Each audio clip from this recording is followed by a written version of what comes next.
So hello everyone, my name is Michael Perekrestov. I'm the executive director at the Russian History Museum, and we're so happy to have you today for our live stream, which is going on both Zoom and YouTube live for the first time. So we're very excited about that. We're just going to have an informal chat today about this spectacular piece in our collection, the presentation coffer that was made and presented to Baron Pavel Pavlovich Mestmacher. So we're really looking forward to this conversation today with Nick, who's joining me. And we're looking forward to having a conversation with you. This is not just me and Nick speaking. We want to hear your comments, so please put them into the chat section, whether it's in YouTube, whether it's in Zoom. We want to have a conversation going back and forth. So this is the third program in our April Fabergé month series of online programs. The first one was a lecture by Caroline Digito, which you should check out on our YouTube page. We have the recording up there. The second one was our inaugural Collecting Stories program with the owners and keepers of the McFerrin collection in Houston. If you missed that, unfortunately, we don't have a recording, but hopefully you'll sign up for our next one. So our moderator is actually going to put a chat in the chat link. We'll put a sign up link to our sign up page if you want to sign up and get notifications of our all of our upcoming programs. So anyway, hope you subscribe to our YouTube channel, watch the recordings there. Thank you for joining us again. And again, this is an informal conversation. We want to talk with Nick about this piece, ask questions. As your college professors would say, there are no stupid questions. So please send in those comments, send in those questions.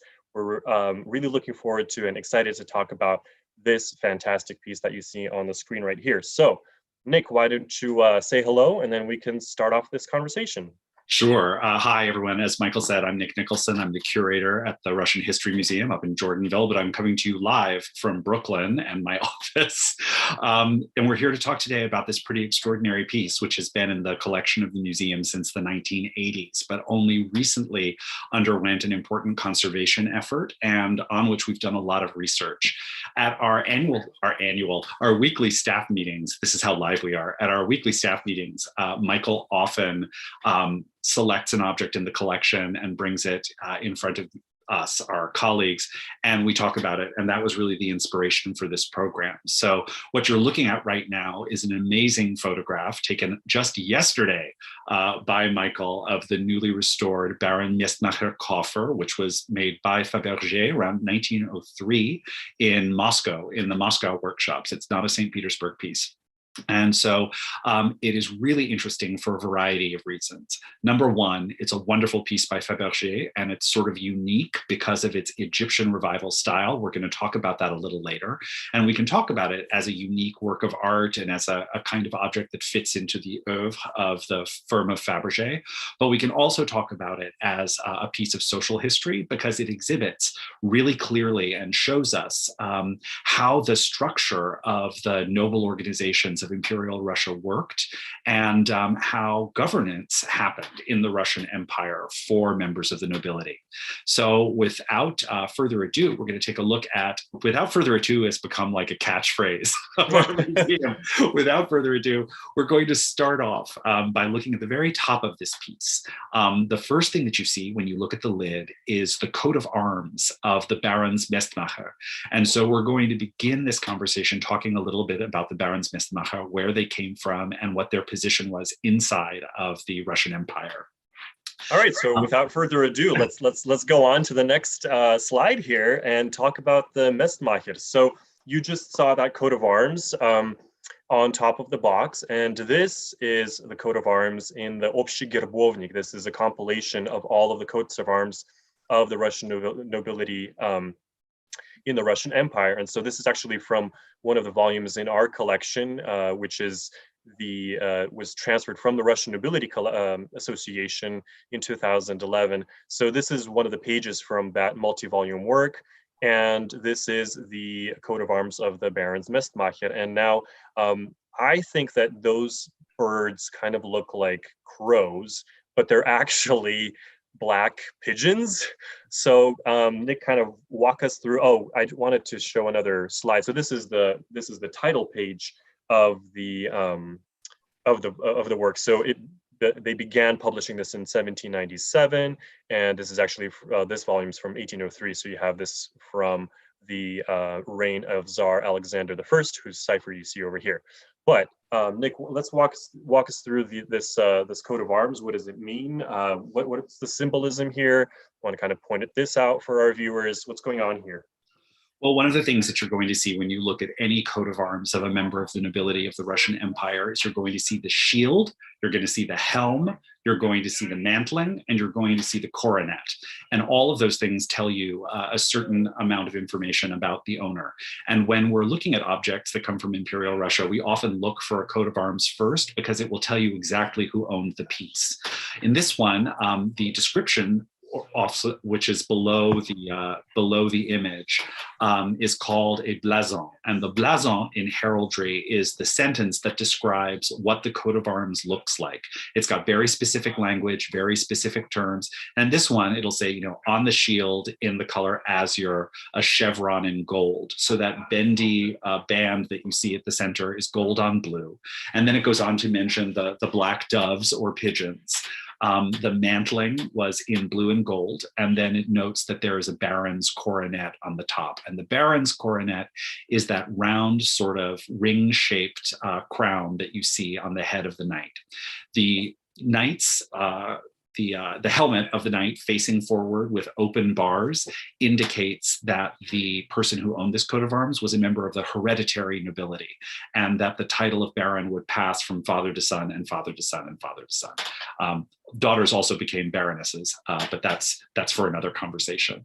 So Nick, this is something we don't encounter a lot these days, the open bars, right? Because of COVID.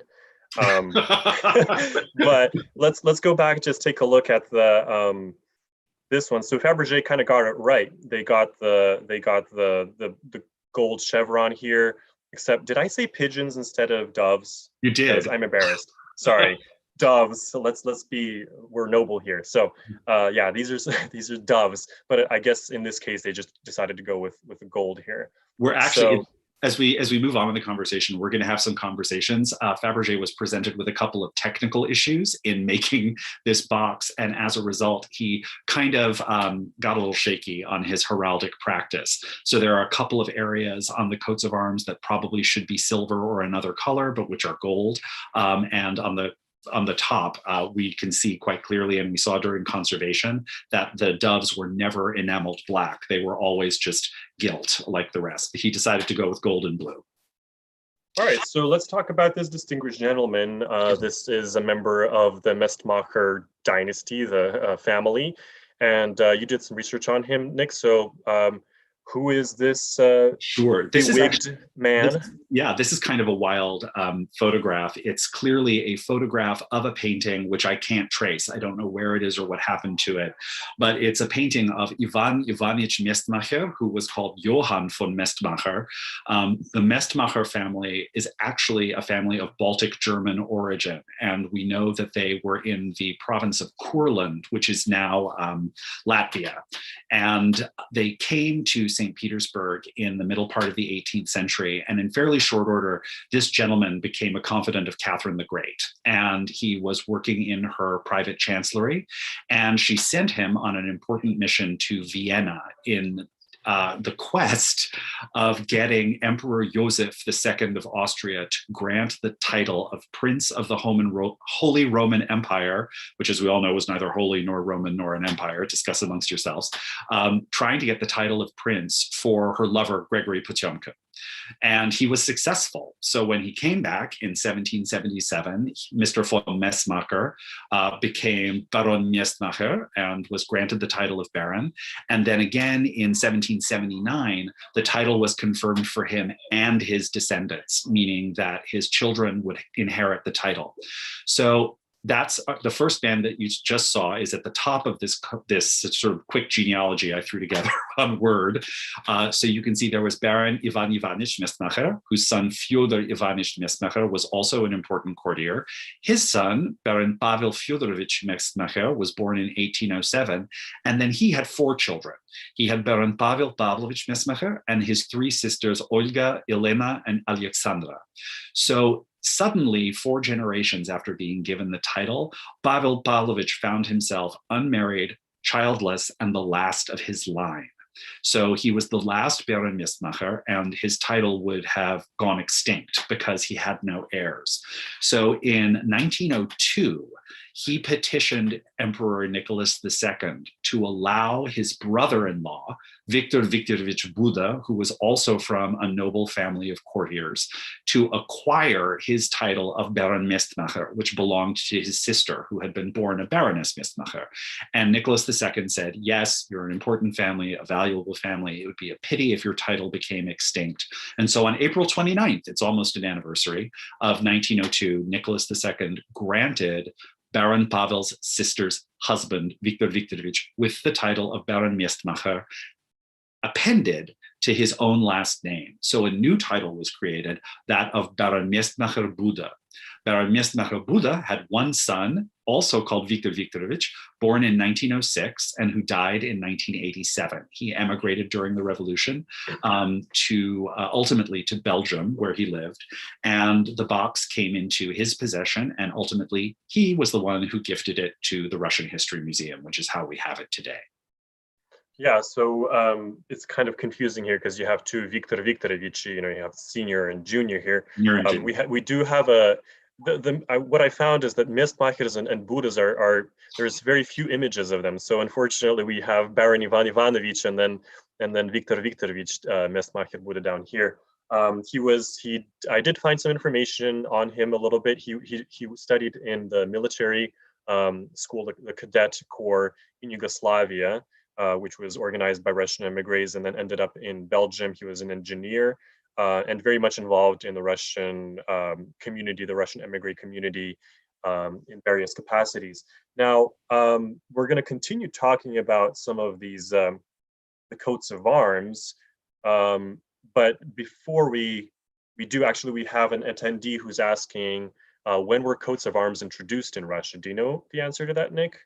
The coats of arms, well, I'm going to say that this is a topic for a whole other episode. The topic of Russian heraldry is really interesting. There were Russian families that had coats of arms, which they were using as early as, I believe, the 16th century, but they didn't come into broad or codified use until after Peter the Great.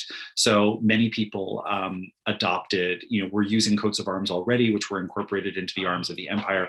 There are so many exceptions to this rule and so many technicalities. I will leave it to experts in heraldry, which I am not. But it did not really come into general use until the 18th century, and it didn't come into its sort of final form until the 18th and 19th century. But the glory period of it is the late 19th century in Russia, when there were numbers of really talented artists and heraldists working within the empire. And this box is a real example of the importance of heraldry at the end of the 19th and beginning of the 20th century.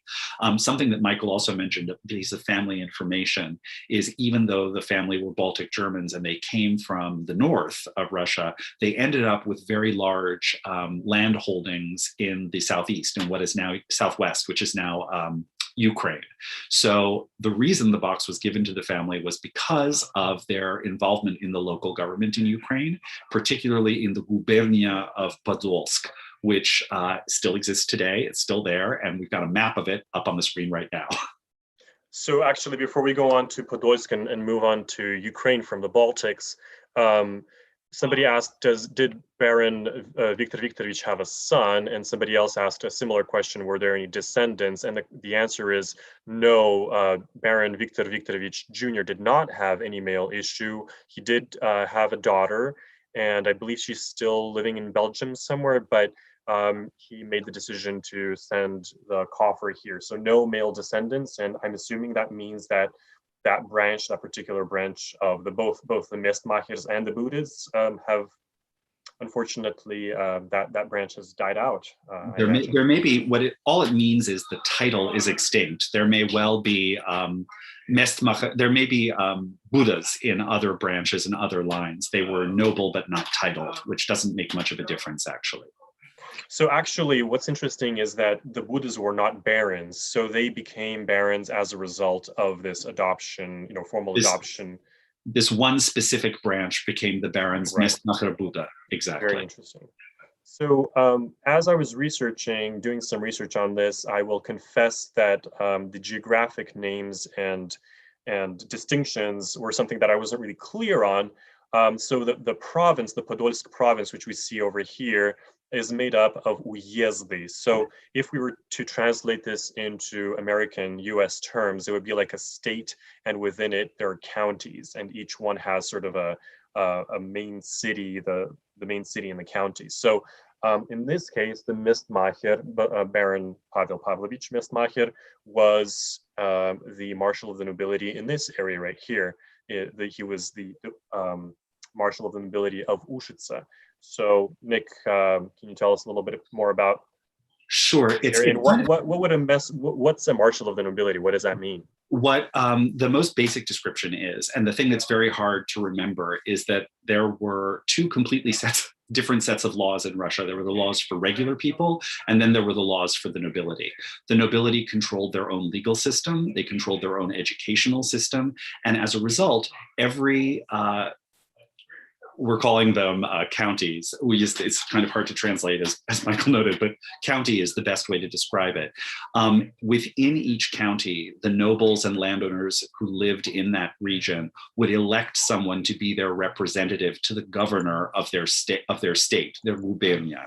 So Baron Mestmacher was elected by his neighbor nobles to represent their region. So each of these states would have had their own marshal of the nobility, and they all would have reported to the imperial governor of their state. Nice. So let's get away from this pixelated map and move on to something a little bit more visually stimulating and interesting. So this is actually the lithograph, or chromolithograph of the coats of arms, the coat of arms of the Podolsk gubernia. This is also in the collection, from the collection of the Russian Nobility Association, which is now here at the museum. This is a chromolithograph from a book of chromolithographs of the various gubernia coats of arms, and this was produced in the 1880s. So here we see again similar symbolism, but there's actually some important distinctions, including this crown over here. Nick, you were telling me before what's going on. Well, I was fortunate to be able to talk to a good friend of mine, a man called Mikhail Medvedev, who lives in St. Petersburg, who is a history of Russian heraldry, and he works on the President's Council of Heraldry in the Russian Federation. And he notes that this is the correct manner in which each of the gubernia would be represented. They have this beautiful oak leaf wreath that surrounds the shield. You can see there's a blue ribbon running through it. That is not without significance. It's the ribbon of the Order of St. Andrew, which was the highest order of the empire. And then above it is the imperial crown, showing that the states had as their authority the imperial government. So it's very important to note that kind of crown. In fact, the states weren't supposed to use the imperial crown. They were supposed to use a special type of crown that indicated it was for a sub-level below that of the Ushitsa. But you're going to see on the Fabergé box that Mr. Fabergé didn't have time for that. And so he used imperial crowns on everything, which may have been a visual choice on his part, but it is definitely bad heraldry. So Nick, can you remind us of the correct vocabulary? What is this called here? The blason, exactly. The blason, okay, that's the French accent here. And then it says up here that this has been confirmed by the emperor in 1856. All right, so moving on. So this is kind of nice, but let's move on to the box itself. So here we see what we just saw in chromolithograph form. We see the coat of arms of the Podolsk province in gilt silver form with enameling. Exactly. And you're going to see on the left the county arms of Proskurov, and on On the right, to the left is the county of Lityn, and to the right is the county of Kamenets-Podolsk, which are two of the other states. But the one for the governorate for Podolsk is in the center, and it's enameled on gilded silver. So what I found fascinating is just the level of detail. You think that all of these eagles are the same, but actually the coats of arms that are on the breast of the eagle they are correct and they are different. So in this one, you can see that it's a blue shield with the sun. Right, and then over here you see that there's a different one, even though it's microscopic. So that's some enameling work right there. So moving on, without further ado, take a look at the complete coffer. So what you see is, as you go around the casket, and here you begin to see why we call it Egyptian revival, because of the form of the box. We're going to get into that a little bit later. But you can see from left to right, the front of the box that shows the county arms of Preskurov on the left, Lityn next to it, Podolsk at the center, Kamenets-Podolsk, and then Yampol on the right. Yampol appears to have boats with oars in them on the banks of a river, but they look kind of like bugs unless you get really, really close to them. But again, I know, I was wondering what they are. They're boats or something. They're being built, and then this looks like it's a crown upside down or something like that. Exactly. But we do need to make the distinction that this is the provincial coat of arms, whereas this is the county ones. Mm-hmm. But you were mentioning that the crowns shouldn't be all the same, right? Because these shouldn't have the crowns. Technically they should have crowns that look like the walls of a fortified city, but they don't, because each of these arms are really for the capital city of each of the states. But Fabergé obviously had one mold and used it. All right. So to kind of wrap up with our coats of arms here, or just to make the clear distinction. So this is the family coat of arms, which is, it belongs to the family, so to speak. And then these have a geographic connection to them. And then this is the reverse of the backside of the coffer. Exactly. And more coats of arms. More coats of arms. So we have the arms of Letichev, Balta, Mogilev, and Gaisin, which are the other cities of the region. What the thing, of course, is to Baron Mestmacher, these would not have just represented cities. These would have represented for him the people, the other marshals of the nobility from those cities who he would have known personally and worked with very, very closely. So he would have known just by looking at the outside of the box who was involved in its commission. Right. So a little bit more about the marshal of the nobility. I don't know if you mentioned this. I may have been looking at a chat as you were speaking, but what I found out was this was a voluntary position. It was an elected position for 3 years. So the fact that Pavel Pavlovich was there for 25 years is significant. And so my question though is, like, how many noble families were in the area? Did he have any stiff competition? I did do a little bit of research actually. Once we were doing our practice session with Nick, and there were over 2,000 noble families registered in the Podolsk province alone. So it seems like if they were equally distributed throughout the counties, that there was a fair number of them. They weren't all barons and princes, but there was a decent number of nobles living in that area. Absolutely. When we think about the Russian nobility today, historically, we often think of the great families like Golitsyn, Sheremetyev, Ushakov. We think of, princely families, Trubetskoy, Tolstoy. We think of a very small number of families. In fact, of the families that were noble in Russia before the revolution, those famous old nobility families that we've all heard of constituted a very small fraction of the number of nobles who lived in Russia. In fact, becoming a member of the nobility in Russia was easier than it was in other countries because Peter the Great had instituted the ranks of service. So if you managed to make your way into the army or into the priesthood or working in local government and you rose, you would gradually be given orders and medals of the empire as reward for your service. And over time, you could rise within the ranks, ultimately at one point becoming a member of the hereditary nobility. So there was quite a lot of social mobility in Russia. Not a lot, that's probably an exaggeration, but there was social mobility in Russia, and you could rise out of the peasant or merchant class over time. Then with a couple of advantageous marriages, you can go from being a simple Baltic German to being Baron Mestmacher Buda, with a series of interlocking relationships that spanned the empire. Right. So right here, we're seeing this is sort of the apotheosis. This is the great coat of arms of the Mestmacher family, the Barons Mestmacher, all in silver gilt at the top of the casket.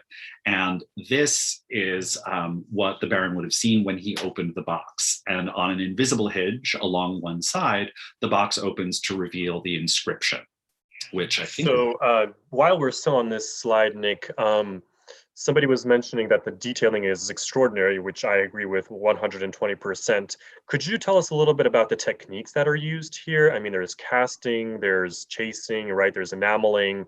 Could you talk a little bit about the techniques that are going into making this box? Sure. There are, as Michael just noted, there are a number of very different and very complicated techniques involved in the creation of this box. For example, the base of the lid is going to be a hammered flat sheet of silver, and then onto it are going to be soldered or applied the various pieces of decoration.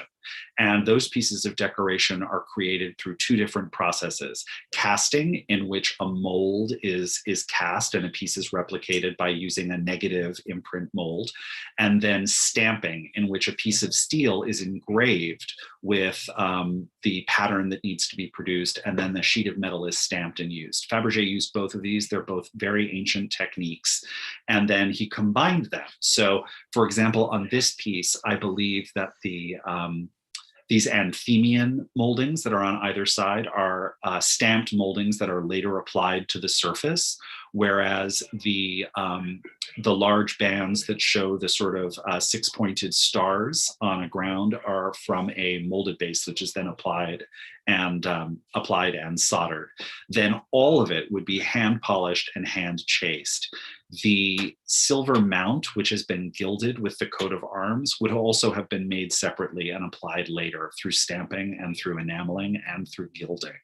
And actually, we do have some photographs of the conservation process, and you can see very, very clearly that some of the parts were made separately and then applied onto the main coffer. So we have a couple of questions from Agnes. There was a question which I think segues is a great segue into the next slide. So this is actually the open coffer. So you see that in this case, the coat of arms is upside down because it opens from the other side. So the question is, who presented the box? And there is the evidence of who presented the box. And it has an inscription on the inside, which reads the 12th of December to the Ushitsa Marshal of the Nobility, to Baron Pavel Mestmacher, on the day of his 25th anniversary of being the Marshal of the Nobility. And it says Tavarishchivo, his comrades, his colleagues, the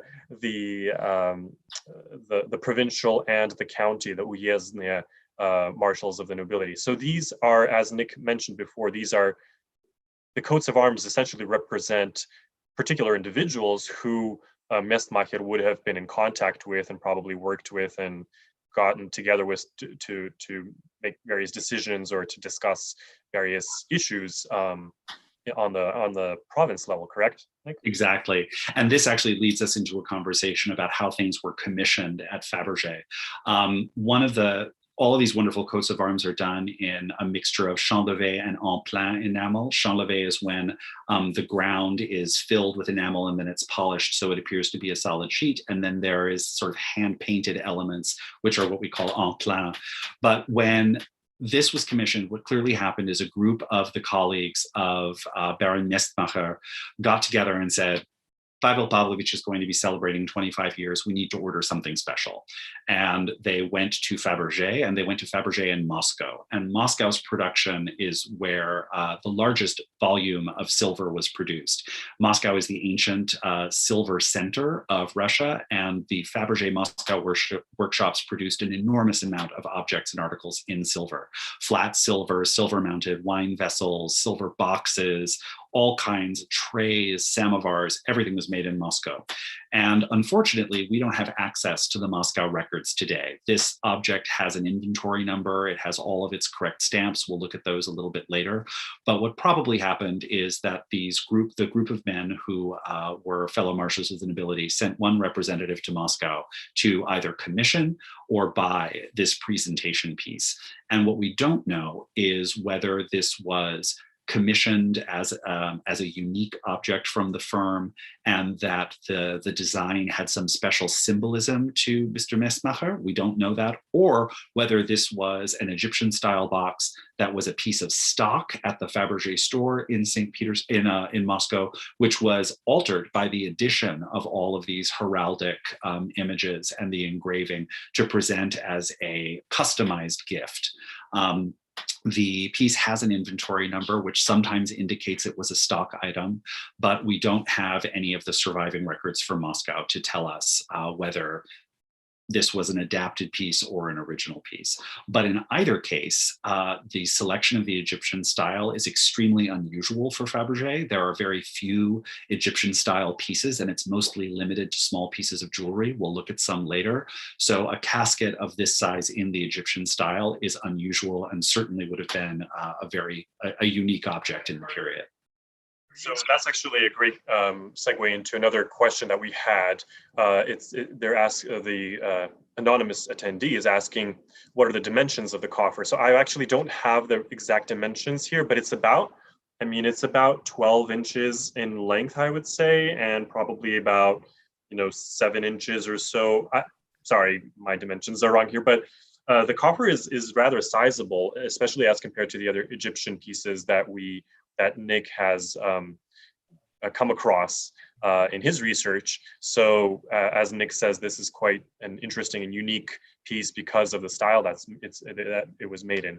So another question is, what was the box used for? Were there cigars there, cigarettes, trinkets? Do we know? We don't know. And it could simply be a table box, a decorative and beautiful object that he could use for letters on his desk.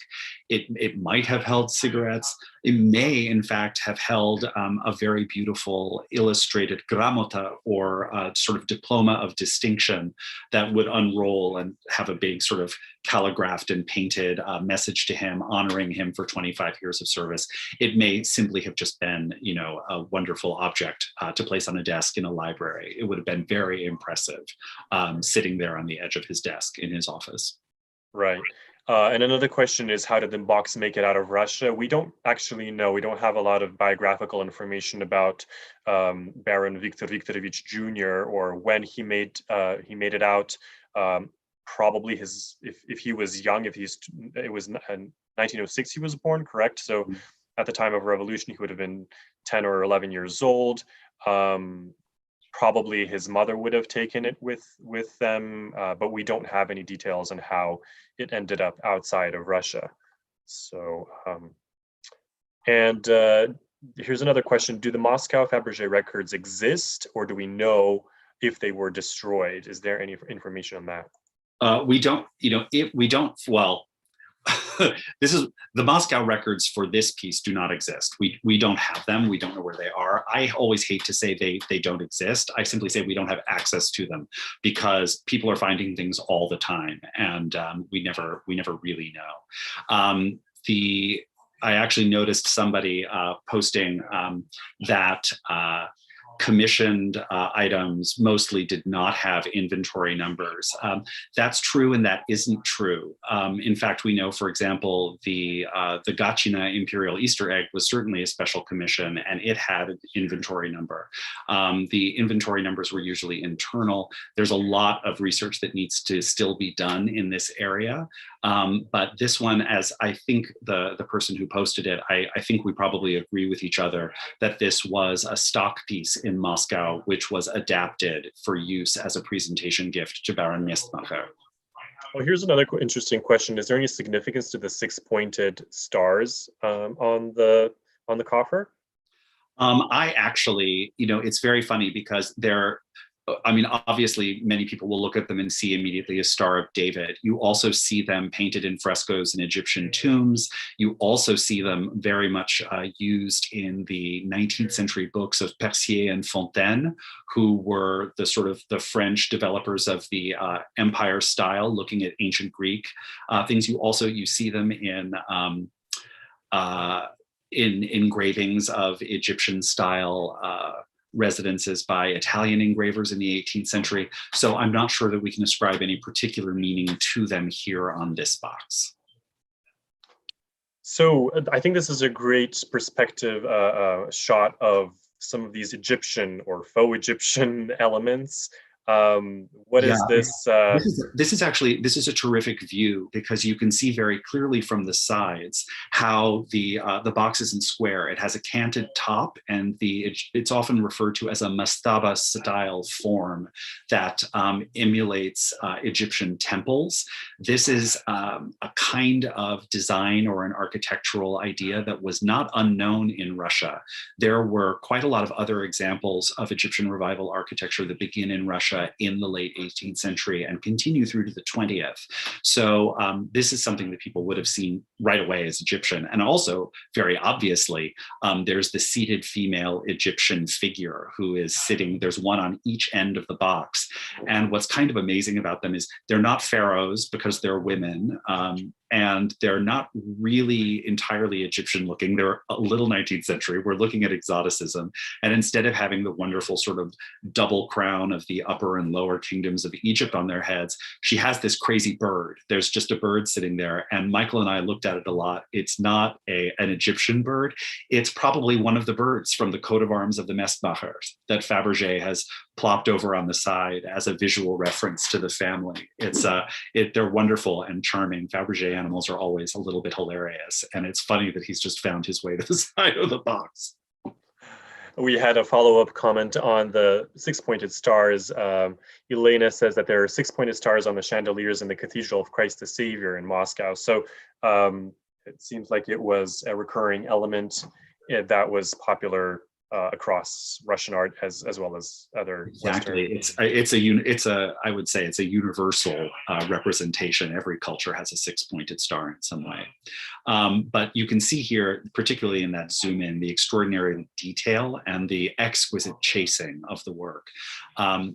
When an object is cast, there's a certain amount of detail that's there, but then it is up to the chasers, the silversmiths, to go over every inch and to buff and polish each leaf, each berry, to pounce and hammer the background so that it has that sort of stippled texture.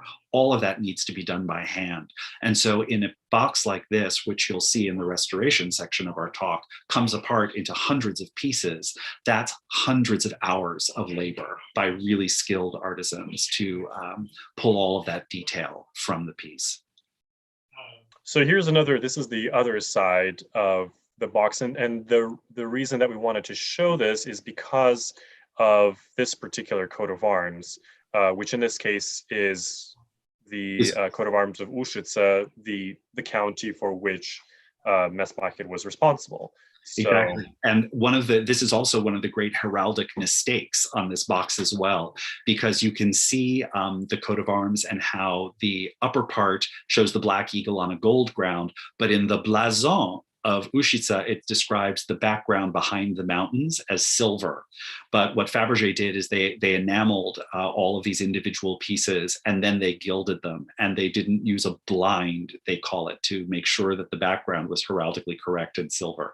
So the pieces are all gold. They just gilded the whole thing. They may have been moving at a very quick speed, we don't know, but it's probably the same kind of oversight that made the mistaken crowns sit on the tops of these as well. So here's another close-up of the what I refer to as the pigeon, but is in fact a black dove, a black dove, or crow, as whatever you prefer. But again, you can see the wonderful detail. I mean, all of those feathers have been brought out by the chaser of the piece, and it's tiny. It's a tiny little piece. So I actually have a comment from, or question from Anita. She says, could the seated figures be Fabergé's styled versions of one of the goddesses, nod to the birds in the family's coats of arms? I think we addressed the second part of that question. Sure. I think absolutely it was Fabergé's nod to the various goddesses. And we're going to show you some wonderful examples of Russian Egyptian work with which Fabergé would have been very familiar, as would anyone who had lived in St. Petersburg, as the Mestmachers also did. All right, so without further ado, let's go on to the next slide, which is a profile. And in this case, there's no doubt that this is indeed a female figure. There's no beard in this case, although didn't some of the female rulers wear those fake beards? I don't know. I'm not an expert on Egyptian. Yeah, she's what's also kind of sweet is she's clearly not nude. She has a very modest blouse sort of covering her up. There are no exposed anything there, which is really quite nice. And also I love the detail on her little seat. There's a tiny winged griffin underneath it, which interestingly enough, the griffin is a symbol of the Romanov family. It's missing its shield. It's heraldically inappropriate, but I like to think that Fabergé has her seated on a little symbol of Romanov authority as well. That's interesting. Okay, so here we wanted to show a close-up of the Fabergé mark, which is right on top of the lid. Unfortunately, there we go. Yeah, so you can clearly see K. Fabergé over here and the imperial warrant on top, which designates him as the court jeweler, correct? Exactly, and there's a little round mark as well, indicating that the piece was composed of multiple pieces that had been assembled. Fabergé marks are still a topic of enormous study, and it's nice to be able to have this one because it is clear as a bell and absolutely right, not muddy, not strange. That's what they're supposed to look like. So nice to see them. And then if you just look at the detail of the work over here, Nick was saying that you know, the level of detail here is just incredible, and it truly is a masterpiece. When you take a even with the naked eye, it's hard to see this. When you take a photograph and zoom in, you can just it's mind-blowing. Somebody going back to our Egyptian figure here is saying, Agnes is saying, why does the skirt look fish look like fish scales? For 1902 it would have been a little bit short, probably. Oh, she's wearing some kind of tights over here as well, right? It's I think actually if you look at Egyptian sarcophagi, you're going to see a lot of that kind of fish scale ornamentation, and Fabergé probably was very familiar with the Egyptian pieces that were at the Hermitage, and also lithographs that were published in the period of Egyptian works. Mm-hmm. Okay, oh, so here's the inventory mark. We were mentioning that there is an inventory mark, and that is an indication that this was probably not a commissioned piece, that it was stock. And you know, it's saying, you know, it's hard to say that a piece was commissioned or not commissioned. Sounds like it's a comment on the quality of the object, and it's not. And this piece was definitely customized for the ultimate owner, Pavel Pavlovich Mestmacher. So it's important to note that this box was produced at enormous expense. Somebody designed it specially for production by the Fabergé workshops in Moscow, and it was subsequently customized on special order by the colleagues of Baron Mestmacher. So it's, while the box itself may have been in stock for a while, it was definitely remodeled for its final owner and customized. We have a great question about the mark, and Ken is asking, perhaps I missed it, but was the mark, what was the mark of the workmaster? In this case, we don't have a workmaster's mark. It's just the Fabergé mark, so we don't actually know. Correct. The silver workshops in Moscow had a different marking system than the Objet de Vertu workshops in St. Petersburg. So we simply know that this was a Moscow piece produced by the silver workshops in Moscow. So now we're going into a little excursion into other pieces that were inspired by Egyptian art. So let's do a brief. Sure. This is a quick survey of Egyptian taste in St. Petersburg. What we're looking at here is for those of you who know, is the Egyptian vestibule at Pavlovsk.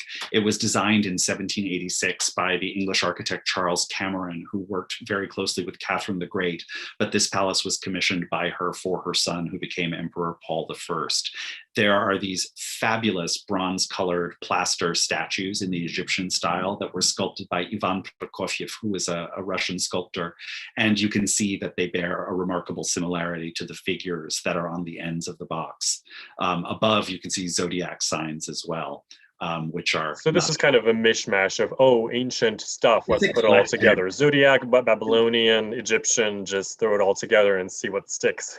Exactly. It was exotic and interesting. The next piece is more directly related. You can see here, this is called the Egyptian Gate, and it's at Tsarsky Selo. It was designed built in 1829 to replace a sort of toll gate at St. Petersburg. It was designed by Adam Menelaus, who was another Scottish architect working at Tsarsky Selo.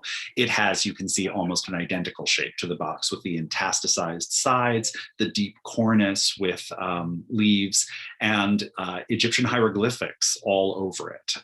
It's a pretty impressive piece of architecture, and it's something that would have been really well known by people in St. Petersburg. The hieroglyphs were modeled by the professor Delmut Malinovsky, who was part of the Society for Classical Studies in St. Petersburg. And the hieroglyphs were done by cast iron that are then applied over a brick base. It's an extraordinary and wild object. So we have a question from Jeff. He says, if the box was a stock piece, have you come across any other examples of this type of Egyptian revival style box by Fabergé? So if it was a stock piece, that doesn't mean that it was mass produced, right? It just means that it was done ahead of time, not commissioned, and something that was available to people to sort of buy and maybe customize to some extent. It is extremely rare for us to find multiple objects made by the Fabergé firm that are identical. In cases where there exist, and there are a few cases where we have frames that are the same shape, but the enamel colors are different and unique, or it's kind of interesting, but mostly in the firm of Fabergé, they were unique. They were one-off objects. So we're not going to find another one of these boxes out there somewhere. So I'm fascinated to be talking to you and learning about this, but we're kind of running low on time, and we still have 15 minutes here, but I want to get through all of the photographs. So here's another one of some Egyptian sculpture. I mean, this is for anyone who's in Russia who's watching us right now. This, of course, is one of the beloved landmarks in St. Petersburg. The pair of sphinxes that are on the university embankment are about 3,500 years old, and they were brought from Luxor near Thebes in the 19th century. They sat in front of the Russian Academy of Arts for years before finally going to their final home on these bases, which were designed by the architect Konstantin Thon. They were set up in 1834. So these are things that Fabergé would have seen on a daily basis wandering around the city of St. Petersburg. And as a result, this, Pavlovsk Egyptian vestibule, the Egyptian gate, these Egyptian style sphinxes in the city of St. Petersburg would have been something that he would have referenced. And so he did explore Egyptian themes in smaller formats, in jewelry. And we've got a couple of pieces to show you right here. So quick question. This is the St. Isaac Cathedral. Is that correct in the background? Yes, that is St. Isaac's. Okay, because we might, you'll see another reference to it. So here are the small pieces. Are these all Fabergé, Nick? These are all Fabergé. This is a bell push. This was exhibited in the 1970s. I'm sorry about the quality of the illustration. It comes out of an old Victoria and Albert Museum catalog. It's a lapis lazuli bell push. And the form of the Sphinx was something that Fabergé used over and over again. In the next slide, you can see a paperweight, which is silver on porphyry, I believe, which was sold quite recently at Bukowski's auction. He also did jewelry, and there are a number of pieces that are very interesting. This is a stick pin with the head of a pharaoh done, I believe, by Holmstrom. I'm going to have to look that up. Forgive me for not knowing off the top of my head.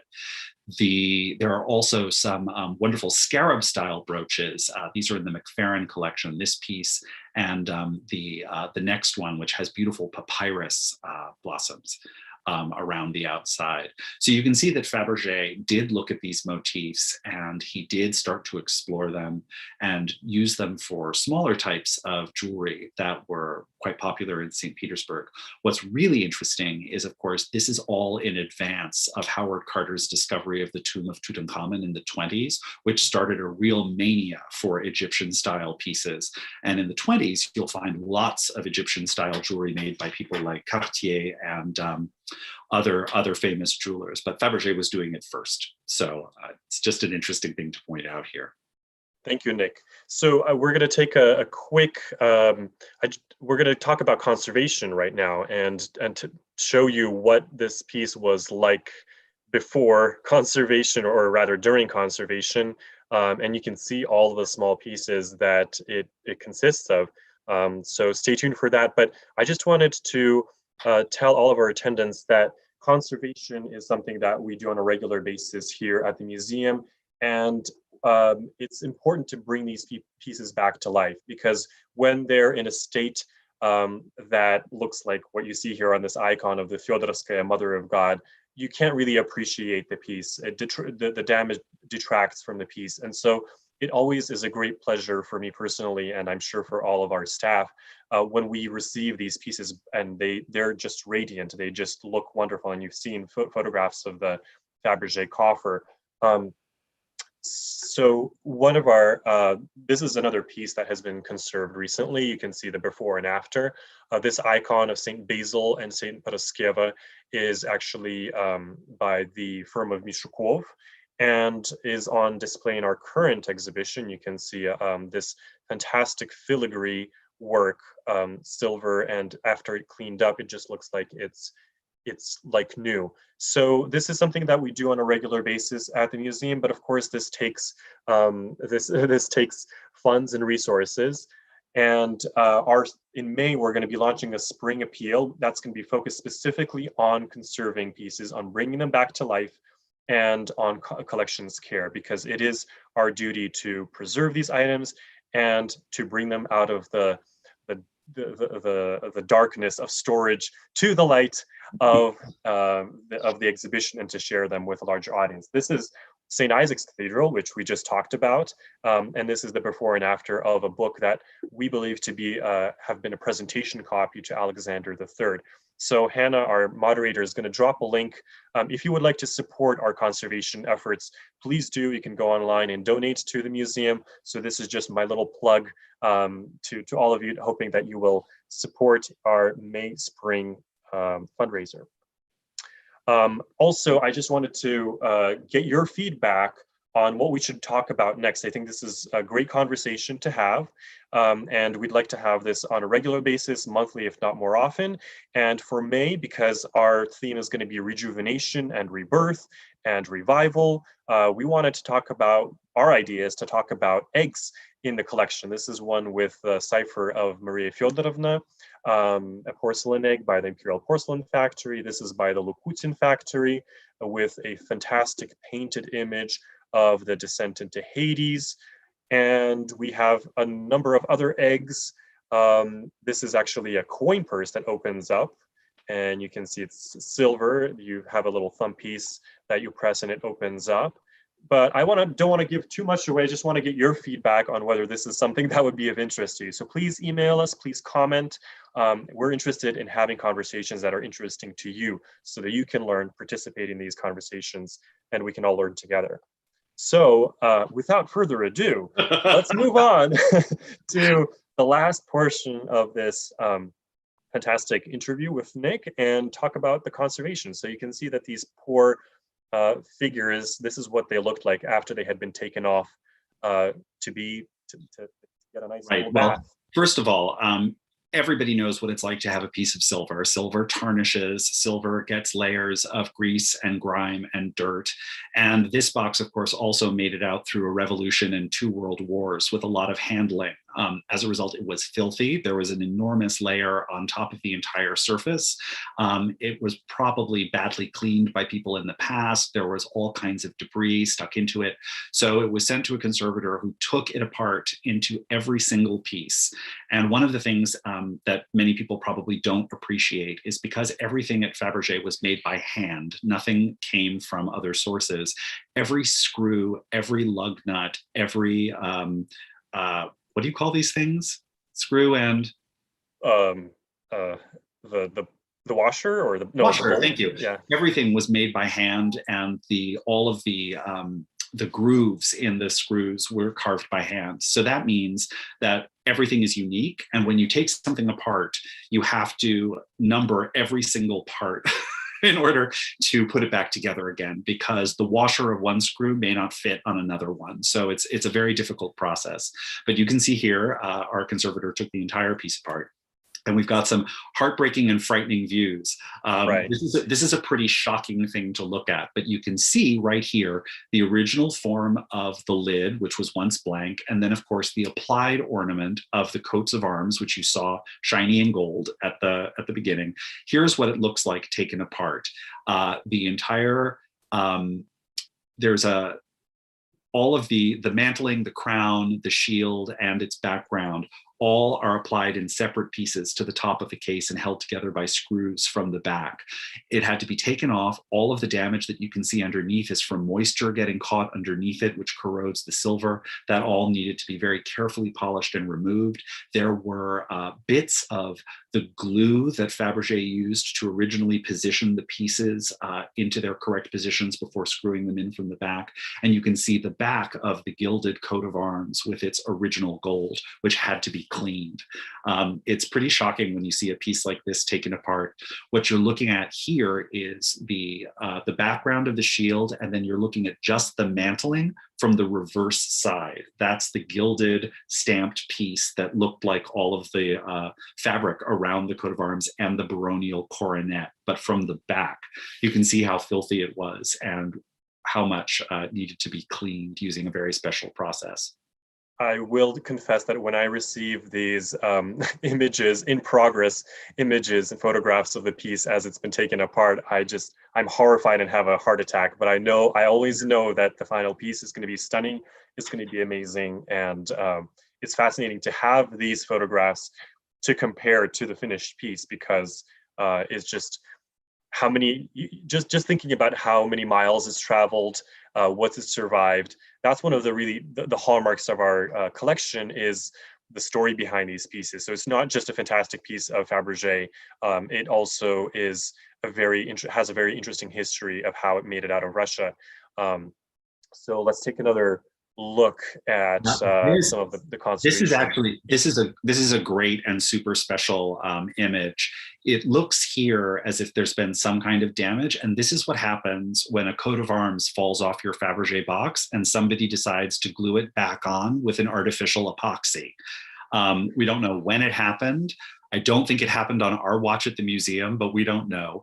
But somebody used a really hard... Well, it definitely didn't happen on our watch at the museum. It may have been done at the museum before our watch, Nick. I think Scotch tape is the bane of my existence. When people put Scotch tape on, 18th century documents. Yeah, it's somebody thought, oh, this is not a big deal, and stuck it back on. It took the conservator an enormous amount of work to remove the coat of arms applique from this area, and then to clean it off.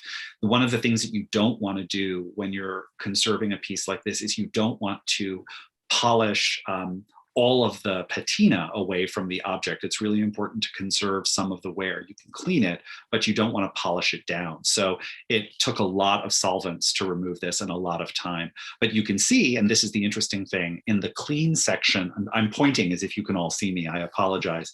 If you look to the left at the clean section of the arms, you can see a hole, and then you can see a tiny engraved point, which is where the back of the coat of arms would have been applied, with a screw that goes through the hole hole, and then a tiny little tack point, which would have held it level in that hole. If you can imagine the engineering that it takes to do something that tiny to make sure that all of the coats of arms line up across the entire surface, you can imagine the level of detail that went into the construction of this object. Oh, wow. I didn't actually notice that. That makes perfect sense, so that they wouldn't swivel around. Twist, exactly, Yeah. because then they'll And then there's a piece, you actually can't really see in this photograph, but each of the places where the coats of arms would go have a Roman numeral on them. And each of the coats of arms actually has an engraved corresponding numeral, so that the workmasters would know where to put the, I think you see where each one went. So I don't know what, oh, here we go. So let's see, here it is. So this is number 8. I don't know which one that is, but that's right. You can see that the entire surface of the coat of arms was gilded, both back and front. It was easier that way. But you can also see the silver screw, and you can also see that the crown here is detached and had to be reattached to the coat of arms. They weren't cast in one piece. They were cast separately and then very delicately soldered together with lead or silver solder. So we have a great question from Agnes. She's saying, given how damaged it was with no documentation of its original production, how do you know what to do to restore the fine details? And actually, fortunately, this piece had everything intact. It was just a matter of cleaning it and bringing it back to its former glory. There were no missing pieces, so nothing was recreated, nothing was replaced. There was just a lot of damage to the piece itself. There were some dents, there was scratching from overzealous cleaning. We don't know what people used to clean it. Who knows? There may have been well-meaning, maids who were polishing this thing. And actually part of the bottom had come off, so it had to be sort of put back together, and there were some structural issues, but fortunately none of the pieces, none of the elements were missing. So we were very fortunate in that regard. Which is, again, it indicates that this is actually a wonderful shot, because you can see this is what the top looked like cleaned, and all of the coats of arms cleaned and carefully brought back to life before it was reassembled. I'm sorry, this photograph is on the top of a plastic storage container, but you can actually see what everything looks like after it's gone through the solution. But it's clear to us that the box was very important to both Baron Mestmacher and his successors, the Barons Mestmacher Buda, and they took this box with them when they left Russia and took very good care of it. So considering all of the things that could have happened to it, it's a pretty extraordinary object with a rich and important history. It tells us a lot, not only about the family of the Mestmachers and the Mestmacher Budas, it tells us about provincial government in Russia, about the organization of the nobility, about the production of the Fabergé workshops in Moscow, about heraldry. And so it's history in an object. And that's one of the things that we love to bring to all of you and to talk about. So here it is back in its radiance. It's just amazing to see it in person. We will be including it in our next exhibition, in our next special exhibition, which will be hopefully opening next year, next spring. So stay tuned for that. In the meantime, I hope that all of you, there's more questions coming in. So what was the original box, silver or gilt? It was silver and silver gilt, right, Nick? So exactly, silver with gilded silver elements. Mm-hmm.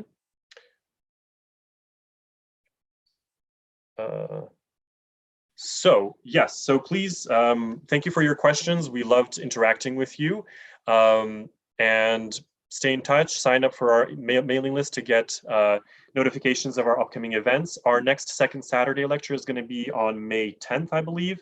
That's going to be with Dr. Brumfield about Russian architecture. And somebody had a last minute question. Apologies.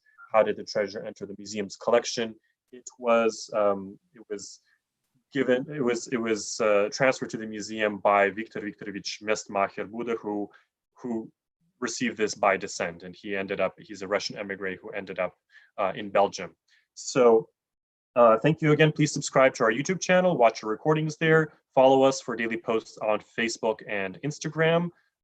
Check out our website, RussianHistoryMuseum.org, for information about are more pieces in our collection. And thank you so much for joining us. Hope you'll join us next time.